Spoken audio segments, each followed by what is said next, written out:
আসসালামু আলাইকুম। চ্যানেল এই সংবাদে সবাইকে আমন্ত্রণ জানাচ্ছি আমি সোহেল ফাইসাল। বিস্তারিত সংবাদের শুরুতেই জানিয়ে দিচ্ছি ফ্রেশ প্রিমিয়াম টি সংবাদ শিরোনামগুলো। কেন্দ্রের নির্দেশ উপেক্ষা করে উপজেলা নির্বাচনে প্রার্থী বিএনপির অনেক নেতা, এমপিদের প্রভাব ও একাধিক প্রার্থী আওয়ামী লীগের। বিদেশে দেশের ভাবমূর্তি উজ্জ্বল করতে প্রবাসীদের প্রতি প্রধানমন্ত্রীর আহ্বান, থাইল্যান্ড আওয়ামী লীগকে আরও গতিশীল করতে পদক্ষেপ। কৃষিক্ষেত্রে অবদানের জন্য Standard Chartered Channel I agro অ্যাওয়ার্ডে ভূষিত 9 ব্যক্তি ও 2 প্রতিষ্ঠান, দেশের খাদ্য নিরাপত্তা নিশ্চিতের স্বীকৃতি।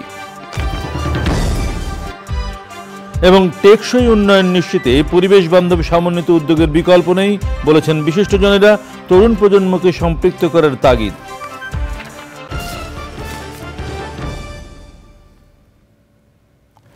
প্রিয় দর্শক, সংবাদ শিরোনামগুলো জানাচ্ছিলাম। এখনকার এই সংবাদ আয়োজন একই সঙ্গে চ্যানেলের ইউটিউব চ্যানেলে এবং চ্যানেলের ওটিটি প্ল্যাটফর্ম আই স্ক্রিনে লাইভ স্ট্রিম হচ্ছে। এখন যাচ্ছি বিস্তারিত সংবাদে। কেন্দ্রের নির্দেশ উপেক্ষা করার পাশাপাশি বহিষ্কার হওয়ার তোয়াক্কা না করে উপজেলা নির্বাচনে বিএনপির বহু প্রার্থী মাঠে আছে। দলের শীর্ষ নেতাদের প্রতি ক্ষোভ জানিয়ে প্রার্থীরা বলেছেন তারা মাঠের কথা বুঝতে ব্যর্থ হয়েছেন। অন্যদিকে মন্ত্রী এমপিদের প্রভাব ও একাধিক প্রার্থীর জ্বালায় জ্বলছে আওয়ামী লীগের নির্বাচনী মাঠ। আলিয়াজগড়ের ভিডিও চিত্রে মানিকগঞ্জ প্রতিনিধি গোলাম সরওয়ার সানুকে সঙ্গে নিয়ে সময় ইসলামের রিপোর্ট। ভোট দিবেন তো?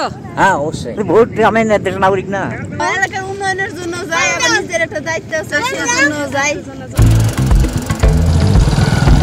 আবারও আসলো উপজেলা নির্বাচন, মানুষ ভোট দিতে তৈরি, কিন্তু কেন্দ্র থেকে করা নির্দেশ এলো ভোট বর্জনের।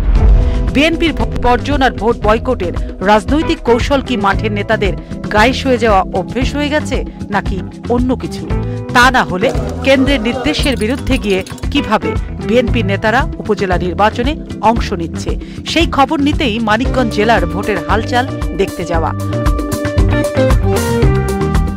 8ই মে প্রথম ধাপে উপজেলা নির্বাচন হবে মানিকগঞ্জের সিংগাইর এবং হরিরামপুরে। সিংগাইর উপজেলায় ভোটার 2,59,000। এখানে ভোটের মাঠে আছেন উপজেলা বিএনপির ভাইস চেয়ারম্যান তোফাজ্জল হোসেন। 15 বছর পর তিনি কেন্দ্রের সিদ্ধান্তের বিরুদ্ধে গিয়ে তৃণমূল টিকিয়ে রাখতে শেষ পর্যন্ত ভোটের মাঠে থাকবেন বলে জানালেন। আপনারা যদি বহিষ্কার করেন আমি বহিষ্কার আদেশ মেনে নেব, অন্যথায় যদি আমি পদত্যাগপত্র জমা দেব। কিন্তু আমার এই মুহূর্তে ভোটের থেকে জনগণের দাবির থেকে আমার সরার কোনো ওয়ে নেই। ভোট বর্জন করে ভোটের প্রত্যাখ্যান করে বর্তমান সরকারকে উৎখাত করার কোনো ওয়ে আমার কাছে মনে হয়। একই উপজেলায় বিএনপির উপজেলা মহিলা দলের সভাপতি আফরোজা রহমান লিপিও করছেন ভোট। তার সাফ কথা, ঢাকার নেতারা কি বললেন তার চেয়ে বড় কথা হলো জনতা। ভোট করার অপরাধে দল বহিষ্কার করলে সেই আদেশ মেনে নেবেন, তারপরও নির্বাচন ছেড়ে সরে আসবেন না লিপি। মহিলা দলের সভাপতি। আপনাকে কি এই জন্য ভোট করার জন্য কি বিএনপি বহিষ্কার করছে? না, আমি কারো করি নাই, আমি আমার মতে দাঁড়াইছি এবং আমার ইচ্ছাই আমি সব করতেছি। দল বলছে যে আমরা ইলেকশনে যাব না এবং তোমরাও যায় না, কিন্তু আমি জনগণের নিয়ে দাঁড়াইছি। পাশের উপজেলা হরিরামপুরে বহাল তবিয়তে উপজেলা চেয়ারম্যান পদে লড়াইয়ে আছেন বিএনপি 4 বারের ইউনিয়ন চেয়ারম্যান এবং উপজেলা বিএনপির যুবদলের যুগ্ম আহ্বায়ক জাহিদুর রহমান তুষার। হতাশা নিয়ে তুষার জানালো, একের পর এক ভোট বর্জনে অস্তিত্ব সংকটে বিএনপির তৃণমূল।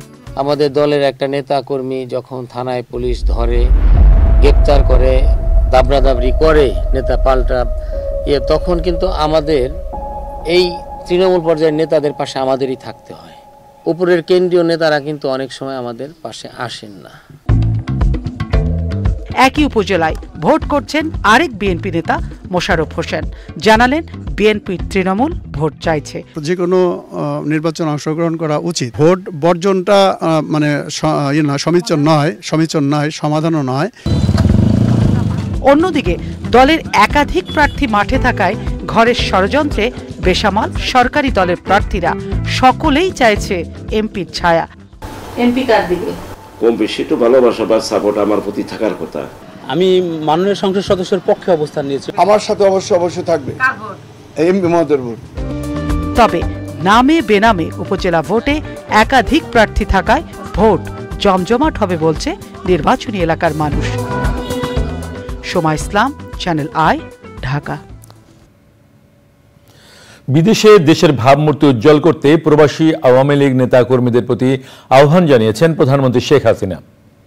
ব্যাংককে স্থানীয় সময়ে বিকেলে প্রধানমন্ত্রীর সাথে সৌজন্য সাক্ষাৎ করতে গেলে এই আহ্বান জানান তিনি। এ সময় থাইল্যান্ড আওয়ামী লীগকে আরও গতিশীল করতে প্রয়োজনীয় পদক্ষেপ নিতে পররাষ্ট্রমন্ত্রী ও দলের যুগ্ম সাধারণ সম্পাদক ডক্টর হাসান মাহমুদকে দায়িত্ব দেন আওয়ামী লীগ সভাপতি। এছাড়া প্রবাসীদের ব্যবসা বাণিজ্যের খোঁজ নেন প্রধানমন্ত্রী Sheikh Hasina.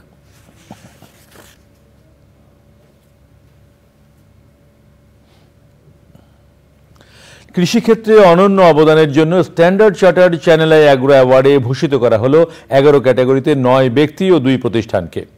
Standard chartered bank ও চ্যানেল আইয়ের নবম সিজনের মর্যাদাপূর্ণ এই আয়োজনে জুরি স্পেশাল ও আজীবন সম্মাননা সহ পুরস্কার পাওয়াদের হাতে তুলে দেওয়া হয় অর্থ, ক্রেস্ট ও সনদ। অনুষ্ঠানে দেশের অর্থনীতিতে কৃষি ও কৃষকের অবদানের কথা তুলে ধরেন অতিথিরা। বিস্তারিত জানাচ্ছেন রফিকুল বাশার।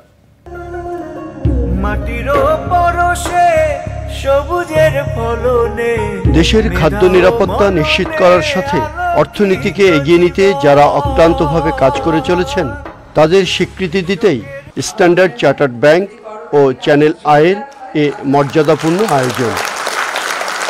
4 শতাধিক আবেদন থেকে বাছাই করে চূড়ান্তভাবে নির্বাচন করা হয় 11 ব্যক্তি ও প্রতিষ্ঠানকে। এবছর আজীবন সম্মাননায় ভূষিত হয়েছেন পথিকৃৎ কৃষি অর্থনীতিবিদ ডক্টর এম.এ. সাত্তার মণ্ডল। বছরের সেরা কৃষক হয়েছেন পুরুষ মোহাম্মদ আবুল কালাম আজাদ।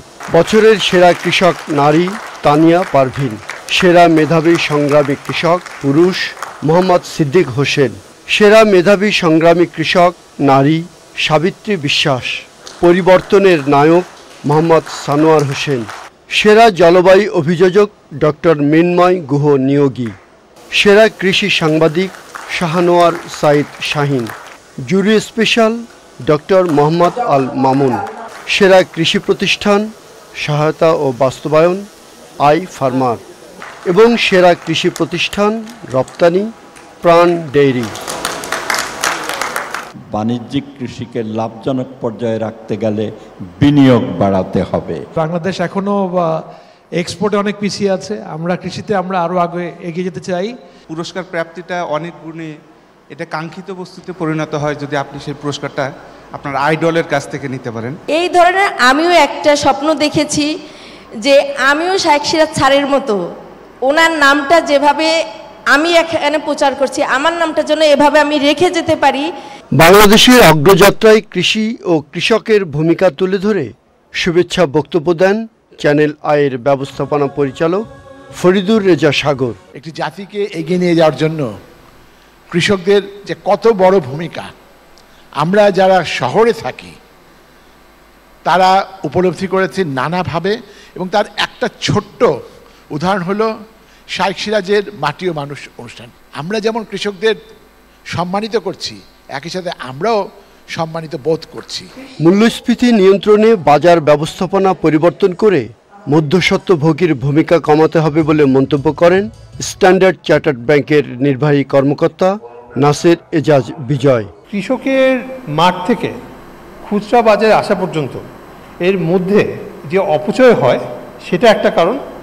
আরেকটা কারণ হচ্ছে এর মধ্যে যে মধ্যস্বত্বভোগীরা আছেন ওনাদের যে অস্বচ্ছ একটা ভূমিকা আছে সেটা একটা মেজর রোল প্লে করে এই মার্কেট ডিস্টরশনের জন্য। আমি মনে করি যে এখানে একটা অনেক কাজ করার সুযোগ আছে এবং এখানে আমাদের আসলে ব্যবস্থা নেওয়া দরকার। কৃষকই বাংলাদেশের প্রধান নায়ক মন্তব্য করে কৃষি উন্নয়ন ও গণমাধ্যম ব্যক্তিত্ব শাইখ সিরাজ বলেন, জলবায়ু পরিবর্তনের চ্যালেঞ্জ মোকাবেলায় আরও বিনিয়োগ প্রয়োজন। আজকে কিন্তু বাংলাদেশের এক অর্থে নায়ক তারাই, কারণ এই 17-18 কোটি মানুষের মুখে অন্ন তুলে দেওয়ার পেছনে সৃষ্টিকর্তার আশীর্বাদ এবং অন্যদিকে তাদের এই উদ্যোগ ছাড়া আমরা এখানে পৌঁছতে পারতাম না। কৃষি চলে যাচ্ছে শতভাগ বাণিজ্যিক ইস্যুতে, কৃষি চলে যাচ্ছে কর্পোরেটে, তাহলে ক্ষুদ্র কৃষক কি আদৌ টিকবে? যদি আমাকে কেউ প্রশ্ন করে আমি বলবো না, টেকার কোনো সুযোগই নেই। তাহলে তাদের কি হবে? কারণ কৃষি তো গিলে খাচ্ছে কর্পোরেটরা, কৃষি গিলে খাচ্ছে। কারণ যখনই কৃষি বাণিজ্যিক হবে সেই বাণিজ্যিক কৃষিতে ক্ষুদ্র কৃষকের কোনো অস্তিত্বই থাকবে না। কৃষি ও কৃষককে সম্মানিত করার এই আয়োজনের প্রশংসা করেন অনুষ্ঠানের প্রধান অতিথি মৎস্য ও প্রাণী সম্পদ মন্ত্রী মোহাম্মদ আব্দুর রহমান। বর্তমানে যেখানে এসে দাঁড়িয়েছি, ভবিষ্যৎ আমাদের নিশ্চয়ই আরও বেশি আলোকিত হবে। আমাদের উৎপাদনে আমরা আলোকিত হব, আমরা এটিকে রপ্তানিতে আলোকিত হব, বৈদেশিক মুদ্রা অর্জনে আলোকিত হব এবং শুধু স্বয়ংসম্পূর্ণই নয়, আমরা বাড়তি উৎপাদনের দেশে প্রতিনিয়তই আমরা থাকতে পারব। মনোজ্ঞ নৃত্য পরিবেশনার মধ্য দিয়ে তুলে ধরা হয় কৃষকের সংগ্রামী জীবনের নানা গল্প।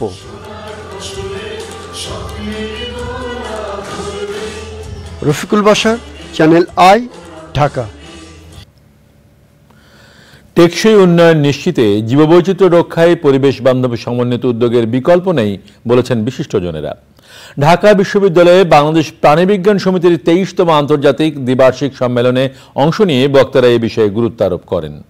স্বাস্থ্য খাতের উন্নতি ও জৈব সম্পদের উদ্ভাবনী ব্যবহারের মাধ্যমে দারিদ্র্য বিমোচন ও অর্থনৈতিক সমৃদ্ধি ত্বরান্বিত করার উপর গুরুত্ব আরোপ করা হয়। পাশাপাশি পরিস্থিতি উন্নয়নে তরুণ প্রজন্মের সম্পৃক্ততার তাগিদ দেন বক্তারা। আলিমাল রাজির রিপোর্ট।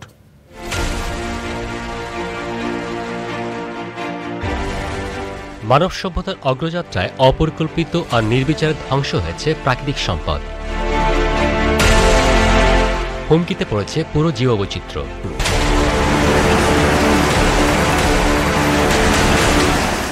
এমন বাস্তবতায় বাংলাদেশ প্রাণীবিজ্ঞান সমিতির 23তম আন্তর্জাতিক সম্মেলন এবং বার্ষিক সাধারণ সভা ঢাকা বিশ্ববিদ্যালয়ে দিনব্যাপী আয়োজনে অংশ নেন দেশ বিদেশের প্রাণীবিজ্ঞানীরা।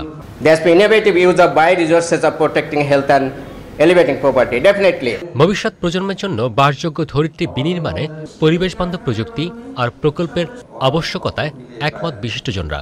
আলোচনায় উঠে আসে নানান সংকট ও সমাধানের রূপরেখা। বায়োটেকনোলজির মাধ্যমে আমরা ভালো জেনেটিক্স করতে পারি, ভালো ব্রিড করতে পারি, তাহলে কি হবে, যত দ্রুত এটা করতে পারবো তত দ্রুত ভালো ভালো টেকনোলজি গ্রামে গঞ্জে যাবে, এই গ্রামের মানুষ ব্যবহার করবে এবং তাদের ইল্ড বাড়বে এবং তাদের প্রফিট বাড়বে।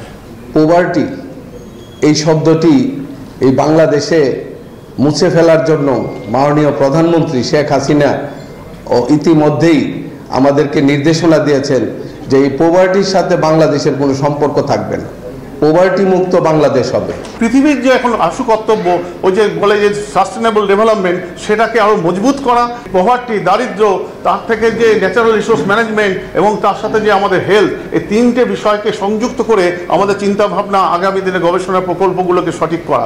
Climate is changing every day. We can now see in our own health every day. Temperature is 41.9 degrees Celsius and growing every day. So it will grow up to May month also. So you can think about it. আমরা বিজ্ঞানীরা যদি জনসাধারণের সঙ্গে মিশে তাদেরকে এর তাৎপর্যগুলো বুঝিয়ে যদি আমরা কাজ করি, তাহলে কিন্তু সরকার আজকে আমাদের সহায়ক হতে পারে, আমরা তাদের সহায়ক হতে পারি। জলবায়ু পরিবর্তনের অভিঘাত মোকাবেলায় বাস্তুতন্ত্র রক্ষায় সরকারি বেসরকারি উদ্যোগের পাশাপাশি জনসচেতনতার উপর গুরুত্ব আরোপ করেন বিশেষজ্ঞরা। যে লক্ষ্যমাত্রা নির্ধারণ করা হয়েছে তা বাস্তবায়নে সবার একযোগে কাজ করা প্রয়োজন। এর মাধ্যমে নিশ্চিত করা সম্ভব টেকসই উন্নয়ন। অতীতের যে কোনো সময় চাইতে বর্তমানে স্বাস্থ্য সুরক্ষায় প্রাণীবিজ্ঞানীদের ভূমিকা অত্যন্ত গুরুত্বপূর্ণ। যুগোপযোগী গবেষণার মাধ্যমেই আমরা আগামী দিনের প্রাণী বৈচিত্র্য সংরক্ষণ ও অর্থনৈতিক উন্নয়নে নানা ধরনের দিক নির্দেশনা পাব। জলবায়ু পরিবর্তন মোকাবেলায় নেচার বেসড সলিউশন গুরুত্বপূর্ণ ভূমিকা পালন করতে পারে। তাই এই বিষয়ে অধিকতর গবেষণা এবং গবেষণালব্ধ ফলাফল মাঠ পর্যায়ে বাস্তবায়নে সবার এগিয়ে আসা প্রয়োজন। তরুণ প্রজন্মকে আমাদের এই কাজের সাথে সম্পৃক্ত করতে হবে। আসুন আমরা সেই কাজটি করি সবাই একসাথে, হাতে হাত মিলিয়ে, কারণ দেশটা আমাদের, এই দেশকে ভালো রাখার দায়িত্ব আমাদের সবার।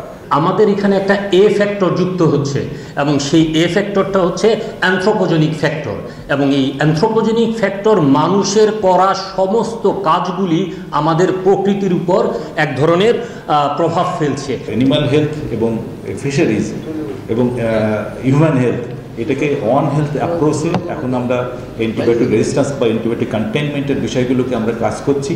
আশা করি সকলে মিলে যদি আমরা এই জায়গায় গবেষণায় কাজ করতে পারি তাহলে অবশ্যই আমরা সামনের দিকে এগিয়ে যেতে পারবো। এ সকল সমস্যা থেকে উত্তরণের প্রধান হাতিয়ার দরিদ্র বিমোচন, নিরাপত্তা খাদ্য সরবরাহ এবং সুচিকিৎসার নিশ্চিতকরণ।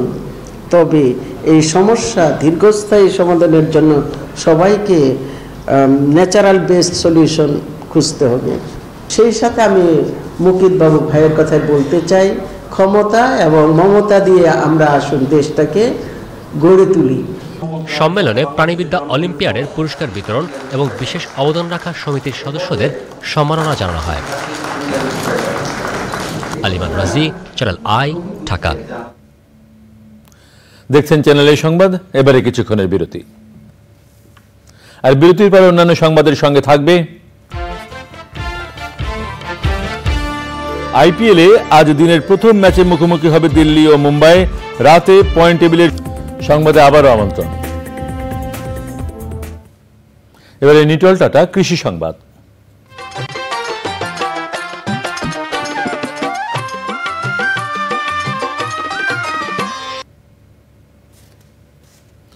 খুলনায় দেশের অন্যতম শ্রেষ্ঠ দুই জাতের ধান চাষে ভালো ফলন হয়েছে। মাঠ পর্যায়ে প্রথমবারের মতো বৃধান 104 এবং বিনা ধান 25-এর এমন ফলনে কৃষকের মধ্যে নতুন আশার সৃষ্টি হয়েছে। বাংলাদেশ ধান গবেষণা ইনস্টিটিউট আশা করছে নন হাইব্রিডের জাত দুটির রোগবালাই মুক্ত প্রিমিয়াম কোয়ালিটি, চিকন, লম্বা ও সুগন্ধি চাল বাসমতির বিকল্প হিসেবে জনপ্রিয়তা পাবে। এবারে প্রকৃতি সংবাদ।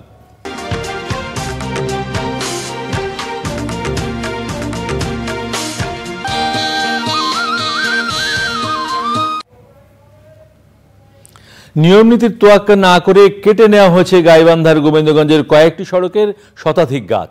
মেয়াদ উত্তীর্ণ হওয়া সামাজিক বনায়নের গাছের পাশাপাশি অবৈধভাবে কাটা হয়েছে এসব গাছ, আর এতে হুমকিতে পরিবেশ ও প্রকৃতি।